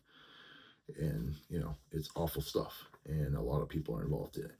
And there's a lot of money in it. So within all the stuff that I was just saying, and then you go into hospitals and medicines and people finding out new vaccines. My torture, I've been exposed to lots of chemicals and viruses and all sorts of awful stuff. Thus we get into the pandemic, but I'm not going to really talk about that. But yeah, so people might talk about this business surrounding all this stuff, it's just like the economy, right? And so you can go into like Wall Street and stuff like that and how that's impacted. But basically, the office, the factory, the company, the business, I could do quotations with all of this, and then there's show business. You're putting on a show, and that's, a lot of stuff, basically that you put on a show rather than tell a story. There's a different nuance to it. And just while I have it, I said Wall Street. You have Pink Floyd's The Wall. And kind of like I said, this is like another reference of the Ring of Fire, where it's like, it's basically like the wall is what keeps people out. And like the Pink Floyd reference, I don't really know them too well, but you're just another brick in the wall. So now you're just another person who is keeping these secrets, who is letting and ignoring and not speaking out about these tortures and these killings and this business around all of this, and how all these occult things are embedded in the society, and people gaslight you and say no, that's not happening, and all this other stuff. So that's what my interpretation of the wall is. Obviously there's other metaphors for what I'm saying, like the wall, the fire, and all this kind of stuff. But I'm pretty sure that's like kind of what the message is that Pink Floyd was trying to say in Brick in the Wall. So, um, just like I said, just worth mentioning. With like the torture that I've been put through, um, they have many different meanings to both drinking and alcohol. But if once again you split it up, and I'll get into this later, but if you split words up and you're made crazy in your brain, you can split up words, and if you say them for not, yeah, I can't say that word right now. Getting a little tongue tied. But yeah, if you split up these words, they can make up new phrases or new words or sayings, just by splitting up the word. And I'm not going to go too much into that because I don't want to make anyone have any mental issues at all. You know what I mean? I'm only doing what I think I need to. just to get the point across that yes, this is concrete evidence that this is how people do it. But so anyway, you break alcohol, and so it's just kind of like this punny thing, which as I'm saying it, you look at dad jokes. That's the patriarch stuff. That's like the ruling class kind of stuff. Just making connections as I'm going along. So you have alcohol, and this was put into like my torture. But basically, alcohol was it's referenced as spirits back in the day, wine and booze. So yeah, I'm not going to talk about what I want to say because I don't want to be kind of like contributing to other stuff. But you know, um, yeah, yeah, I want to, but I don't think I should. But there are different connotations. We'll just stay with like spirits. It can bring out your good spirit or bring out your bad spirit, and that kind of like goes with ghosts and all that kind of stuff, right? So we'll just leave it at that. But so if you're drinking, it can have different connotations too. And like I said, I'm going to go into that later. And I've already been talking for an hour and a half, so I think I'm going to do this next thing in a different part, at least with like the TVs, movies, and lyrics. But I'm just going to get through this stuff, and hopefully I'll be set with it soon. Um, so you have this like I said, I'm just bringing up certain things that I think are worth noting. I mean, could be nothing there, but I just want to say it could be key words to stuff. Like I said with all this. But you had V, and this could be five, which could be reference to a five-pointed star. Like I said, these are layers and layers of subconscious meaning or subconscious torture. You know what I mean? So either way. But you had V, which was come back from Latin and from Romans, and so in modern day we have a lot of these bands with V that replaces the vowels, which, like I said, the vowels, the vowels. So just two bands that have that are Churches, and they replace the U with a V, and then there's Paris that replaces the A with the V, and there are many bands that have this. And like I said, like a lot of people kind of they use different brands to signify what they're aligned with, what they're not aligned with, or the worldviews or anything like that. So that's the main part where I thought this was worth mentioning. And like I said, like you have bees who do honey, and so you could be, you know, I'm really trying not to get into that crazy stuff, but you have like a band like the Bee Gees, and like they say, hey, you're a real G. That and a lot of modern day says gangsta, and G is like used in Masonic stuff with the compass, sacred geometry, or other meanings. But so you have G-Man as government. So, you have a band, the Bee Gees, right? And they're the Bee Gees. So it could be connecting that. I'm just saying that kind of stuff is how people communicate. Like I said, if people are lost in the dark, then you would think something like that, putting it together, it would make sense. Of course, this could also mean nothing at all. Just putting it out there. Like I said, just for the concept and the idea of it and how they torture people, or how, like I said, some people will connect messages with the subconscious thing because people don't want to be alone, don't want to feel alone. And I want to say, you're not alone. You know what I mean? That's a big part of that. And that's a big part of why I say this. As I'm doing the letters, it goes into X, and a lot of this is I was marked as an X, and it was like 10 years after I guess I hadn't got through life to the point, or whatever happened that I was isolated, and I found out I was groomed since 17 to be isolated so that they could make me this X. But you have X, which would be exiled, or X marks the spot, to symbolize for gold again, once again symbolizing with that, and our obsession with greed and money. X being 10 years, I don't know if I said that. Then there's in math, solve for X, and then like I said, you think about like this Christ ritual and what I just said about X and being exiled and being put into this ritual or this scapegoat ritual, there's the Jesus Christ ritual. And once again, why did we change the name of Christmas or abbreviate Christmas for Xmas? I'm just putting it out there, you know? Excuse me. It's hard to draw a line on some of this stuff, but like I said, like some people are out there to do these connections, like I said, to make people who are part of these death rituals or whatever miserable and go crazy. But you could ask yourself, why are people doing this? They want to put chaos out into the world. And I'm doing as much as I can not to do that. But I feel they have to be mentioned. I mean, you could do any types of connotations with numbers, and you know what I mean. You could do it 1 through 10. You could, do any numbers like that. But just like, just going into the Masonic stuff a little bit, you have 33 as a number. And that's used in Masonic stuff. That's obviously the age Jesus Christ was. You have 66, which was used in my torture to kind of like talk about Republicans or something like that. Someone who's not 33, because you would have 33, 66, and then we have left the 1%.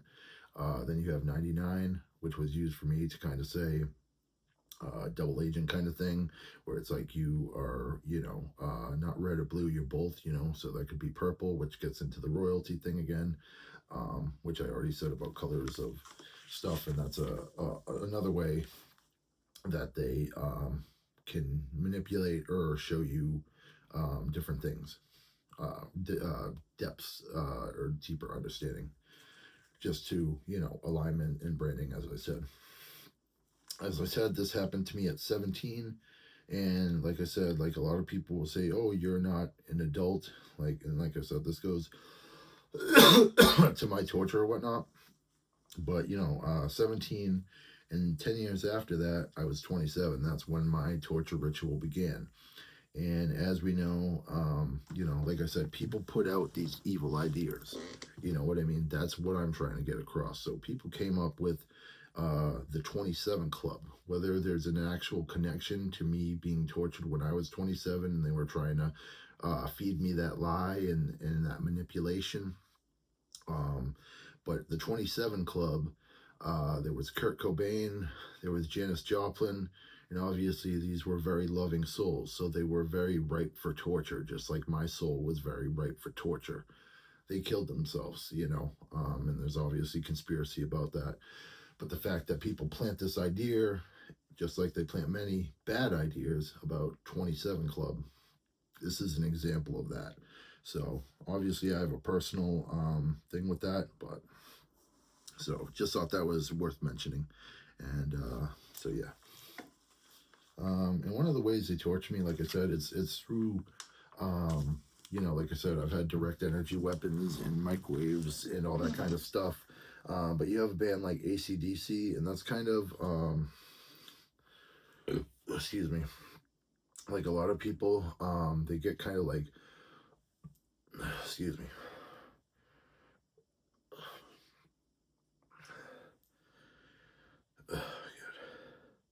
So, AC/DC are the two power ways for electricity.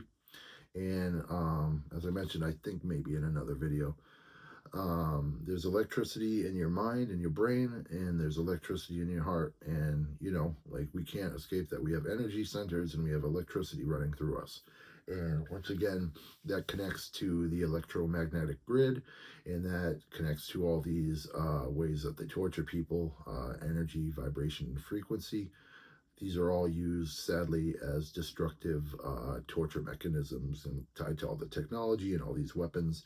And so when you're watching TV, they will literally cook your brain with either AC or DC power. I guess it depends on the person, right? But that's what happens when you take in these subliminal messages also. I mean, you have a signal going into your brain and through your ear canals, and if they're torturing you on top of that, and you're getting your brain cooked on top of the signals that cook your brain. And the more signals you have, it's worse. And then the more you're jacked into the system. I've been jacked into the system for over 8 years.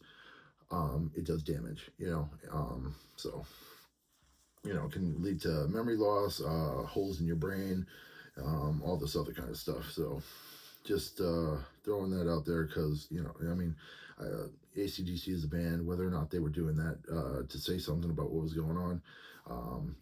But it's basically like when you're watching TV, like I said, to the Pavlovian conditioning, it's like, they say to animals or pets, which is what they turn people like me into, or, you're a doll, you're an action figure, whatever it may be, but, they look at you like a toy, a robot, or a pet, Um, so, I forget where I was going with that. Oh, so yeah, they get you to sit like a dog, and like I said, to the references about babies, they have baby sitting. So what are you sitting on a baby? Like that kind of thing. Once again, just throwing it out there for what my torture was like and how people see bad seeds into me. So like that's how that kind of goes. But you get a pet to sit, and so with this programming, it connects to the earliest iteration of it, which was the Pavlovian dog conditioning. So there's a lot of that in television that programs you to do that. So, regardless of how they plant bad seeds in me, Hollywood is planting these seeds, like the writers of this, they're getting people to sit. And whether that's to,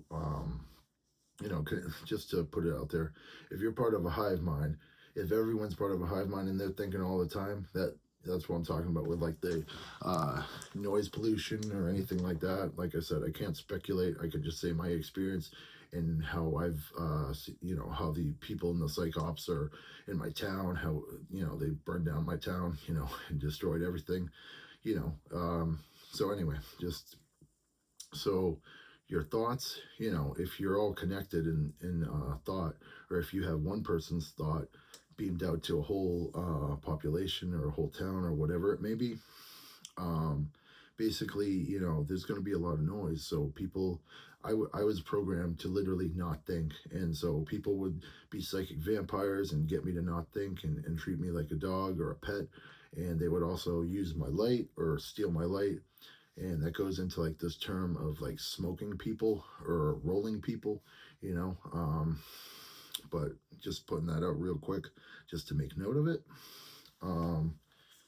But yeah, so that's just some of what's going on with that, I'll get into that later. Like I said, I'm going to make another part, obviously, because this has already been long enough.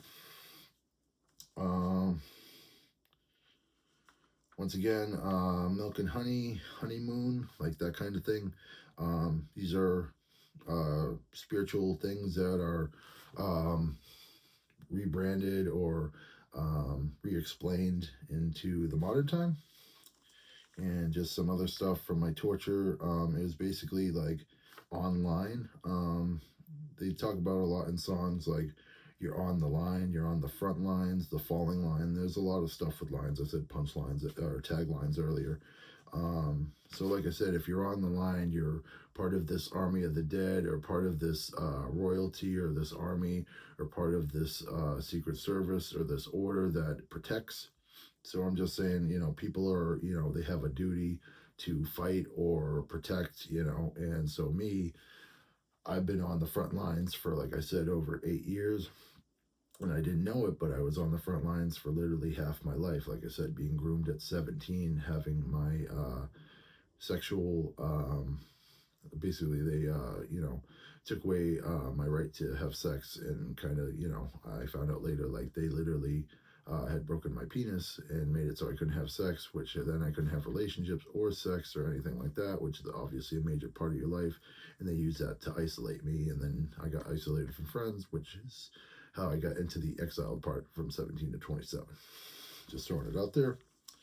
So like I said, with Scientology, goes hand in hand with this hive mind and thinking less, or just kind of adding commentary within your thoughts rather than being ripped up. And like I said earlier about being like electrocuted and fed these signals, it really ratchets up ratchets up your thought process, makes you think quickly, thinks sporadically or even manic when you're getting tortured with all this other stuff and the psychological stuff. So all this together, and then if you're out in the outside world, it basically makes you a moving target.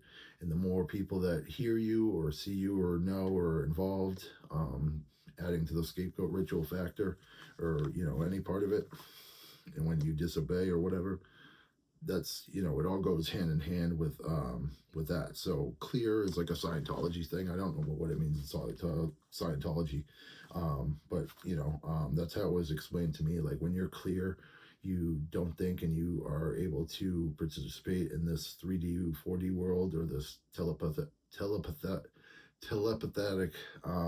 environment. And so what comes with that a little bit is like I said, this is a lot of the programming to control your brain and make you able to fit in this. And like I said, it's to have harmony in this brave new world with the technology that we live in. But it also comes as you got to pay your dues. And for me, it was to pay your dues and then go through hazing, excuse me, and also as a way to program your brain so you can live in this world.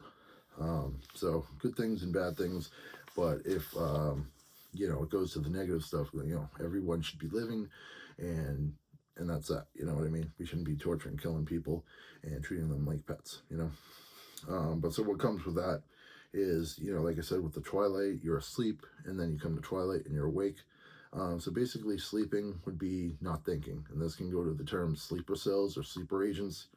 But then you have awake, and so that's kind of like you're still like not thinking, but you're awake and you're very vigilant. You're very you pick up all these subtle details. You know what I mean? And so these subtle details, can be used to torture you. And then someone could just go like this, like say with their fingers, and then you'll pay. Like I said, there's something called the Raytheon Ravenclaw, and that literally controls your eye movement. And there's tons of different technology that can do that. But when you're doing that and you're being psychologically programmed, you could see someone like doing this, and spirit fingers. You know what I mean? So just like stuff like that could make you go crazy. So, so when you're awake, you're vigilant. So there are people who take these oaths who always have to be awake, or others who are always asleep, or they're prisoners who always have to be asleep, and they have to be not thinking, or else they're literally ostracized and tortured more in their home or whatever. You know what I mean? So they can destroy your concentration or build your concentration based on who these gatekeepers are and how they want to dictate stuff, and go into the government agents and agencies and military, and just like I said, this hellish environment that people are put into. And when they're reprogrammed to hate, they'll go after and attack people for these psychops, and that's obviously going to influence the rest of their life. Lots of people are living double lives, or they're prisoners, and they have to put on a smile and fake it most of their time, or certain aspects of their life. Once again, exactly what I'm fighting against.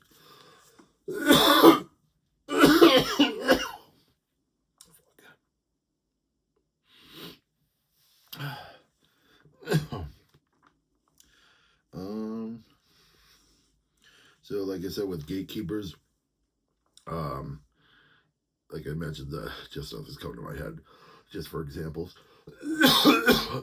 Experience a little difficulties if you can't tell. So you have gatekeepers, and they had the Pizzagate, they had the Watergate, they had, I think, Russiagate, they had that Gamegate, was like a more politics kind of thing. These gates, like I said, are the gatekeepers. They're creating a narrative, they're creating division, all that kind of stuff. And gate can also be gateways, doorways, arches, like the Golden Arch, I forget where that is. And then portals. So there's a lot of references in cultures and movies and music to this kind of stuff. And like I said, with this kind of key, I'm hoping to open all the portals. I'm hoping to open all the gates. You know what I mean? So it's kind of like something to note and see and stuff like that. And I'm just trying to look and see if there's any more. And if I didn't mention it before in my previous parts, This can go to the whole life and rebirth and being reborn or being dead or undead or going to the afterlife. It can be connected to the I'm having trouble thinking right now, but basically gaining eternal life or gaining everlasting life or everlasting power or immortality or living as a god, which, as I said, if you can possess the light in the right way, you can basically live as a god. And, that's why they said Jesus Christ was the light of God. So, maybe I'll take that back right away, but like, if you become the light of God, then you could also, like I said, we're all creators. So that kind of connects to why I just said that. So maybe I do agree with it. But like I said, like, I want to say it with no ego. So that's why I kind of took it back. But yeah, we all have the power to be creators. And if we use it with light and love, then we be transcending. They talk about celestial beings and all that kind of thing. If you rise to that level in your human vessel, then the possibilities are endless. Thus, I say we could be gods, goddesses, etc. Um, and obviously, like, if you go into old lore or anything like that, the gods and goddesses that some of them wrote about were very jealous, very evil. They had gods for all good stuff and gods for all bad stuff. You know what I mean? So maybe some people will say, hey, well, you got to have some, be part of the darker side. But I would say, the Empire runs stuff, back to Star Wars and how everyone goes to the dark side now because they have to, just because of the brute force. And many people are aware of this brute force. And, many people don't stand up against it. And that's why I feel so compelled to fight against it. Excuse me.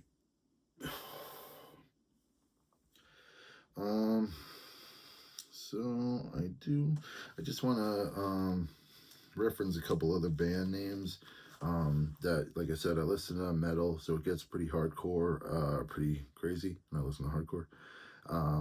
But there's bands, Betray the Martyr, Protest the Hero, Despised Icon, Through the Eyes of the Dead.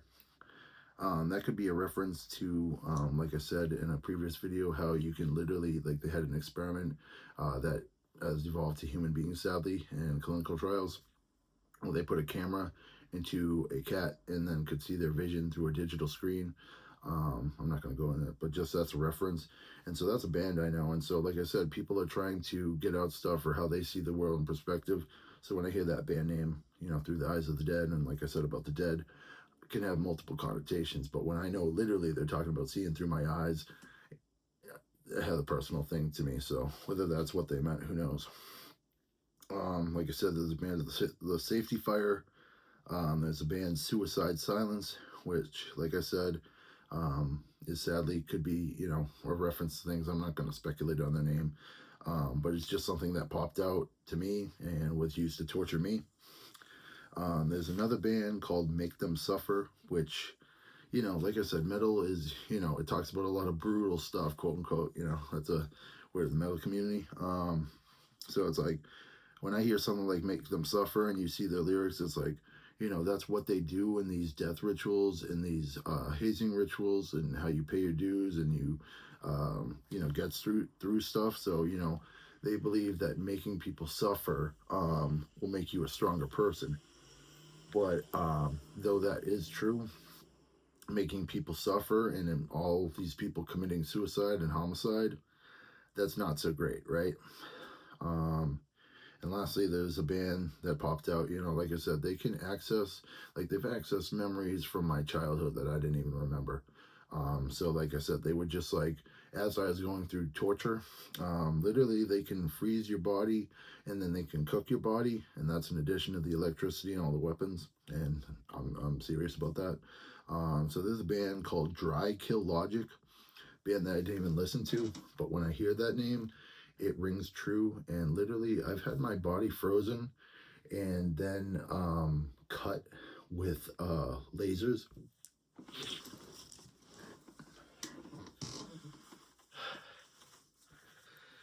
So my body would be frozen, and this goes into how they use maybe stuff like nitrogen or other freezing agents or other stuff to either cool down the body or to for this medical science and all this Nazi like scientist stuff. Like I said, the stuff they've done to me is awful. And there's going to be references in the some of the lyrics that to about people being dried, and like laundry service. They have money laundering, and basically they dry people out, because once again, if your body is put in a microwave over and over and over again, your body is going to get really dry.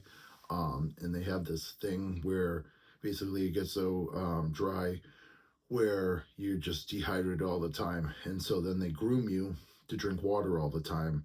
And there's lots of stuff where people can torture you about, oh, go drink water, and programming you like that. And that's where I say this crosses the line into the make them suffer thing. And if you have lived through what I've lived through on any level, that's a horror that should be exposed. And so, like I said, so you get really dried out, and then they need to keep you cold, or your body temperature cold, or people could be cold. And like I said, like that's why a lot of people's bodies in society are, people have different reactions to cold and hot, and do they need more? Do they need to wear extra layers of clothes, or do they get hot really easy? Or like, and I'm someone who like would sweat really bad in the hot in the summer, So the fact that I've been through all this kind of stuff, that I also can say like, it's crazy, right? Remote lasers, like I said, these laser weapons and technologies, they do exist. And the fact that it was used on me, and it's used in my house, for the past 4 years, literally, like I said, they froze my body and then cut out parts of me, and it was scary as hell, because they tell you it's happening subliminally, and then you literally feel a mass gone from your body. And something that just happened to me literally today, and I don't know if I brought this up before, but I've had several remote lobotomies where I have scars all over my head, and like when I say they heal within a day or two, they heal within a day or two, and they kind of look like a laser. I'm trying to think of the right word. I'm getting kind of lost, but kind of like a laser, like to seal it up, seal a scar. Like literally, I had one right here, and within 3 hours, the scar was gone. And that was today. And so I wake up, I barricade myself in my room. So like, how does that happen? Well, so that's the horrors of this is laser technology, right? So yeah, that was pretty fucked up, right? So yeah, just as I'm looking more onto this, just to add some stuff before I'm wrapping this part up, because like I said, been going for 2 hours. Amazing. So you have, like I said, sex and how that's used in the culture. Kind of went into that a little bit. So anyway, yeah, just a little flustered after that. But so you have magic and the occult, and yeah, so I'm just reading stuff. I'm a little lost. All right, so just end this with there are people who are, like they have Robin Hood, so like thieves and pirates, cons, cooks, con artists. These are all things that these evil people do, or different disguises or different hats they put on. And basically, like, this is, it goes hand in hand with like the espionage. Some people may think it's a good thing, and sometimes it is a good thing. Like I said, with Robin Hood, stealing from the rich to give to the poor, which is kind of like what I'm doing right now. I'm trying to give people information, divine knowledge, and forbidden knowledge, all wrapped into one, and then also show how it's used in the culture. So yeah, I think that's a good place to go to the next part. Like I said, I thought this would be the last part, but I did not think it would take me this long to explain everything. But there's a lot, it's a lot of dense stuff. And like I said, I want you to see all aspects of it, the duality of everything, the good stuff, the bad stuff, the horrible, evil, pure evil stuff, the pure love stuff. And I've experienced the whole spectrum, like they say, the roller coaster of love. That's, where it's at. But should people be experiencing what I'm experiencing what millions have experienced in this country? Absolutely not. And should they have to pay dues or homage or be hazed like that in any type of way? Not even close. You know what I mean? So yeah. I say that we'll wrap it up, and I'll get to the actual examples of programming and examples of stuff within lyrics and music and TVs and movies in the next one. Love and light forever. Take care.